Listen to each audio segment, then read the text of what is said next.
और देखिए लेबनान के सबसे बड़े अस्पताल में एक भारी मात्रा में विस्फोटक मिला और आपको बता दें कि पार्किंग में ये विस्फोटक रखा हुआ था। आपको ये भी जानकारी दे दें कि वक्त रहते लेबनान की सेना ने इस विस्फोटक को डिफ्यूज कर दिया, वरना एक बड़ा हादसा हो सकता था। ये तस्वीरें हम आपको सिलसिलेवार तरीके से दिखाएंगे और ये आप देखिए।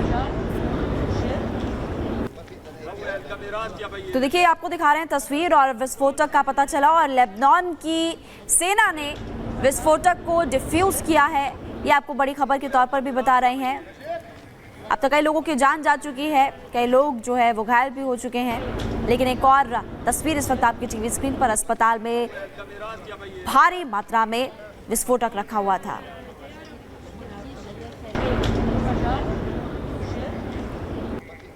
तो ये तस्वीरें हम आपको लगातार दिखा रहे हैं। आप देखिए लेबनान में एक अस्पताल के भीतर किस कदर ये विस्फोटक मिलता है और इसको वक्त रहते डिफ्यूज किया जाता है, क्योंकि इससे पहले लेबनान में पेजर्स में धमाका होता है और उसके बाद वॉकी टॉकी।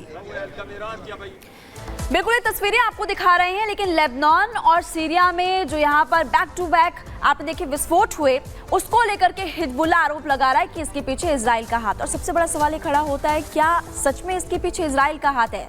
हालांकि इजराइल की तरफ से कोई ऑफिशियल स्टेटमेंट नहीं आया, कोई प्रतिक्रिया नहीं आई है, लेकिन बार बार ये माना जा रहा है कि सब कुछ इजराइल ने एक सोची समझी साजिश के तहत किया है। तो बड़ा सवाल ये है कि अब इसका बदला किस कदर लेबनान लेगा। पूरी खबर इस रिपोर्ट में देखिए।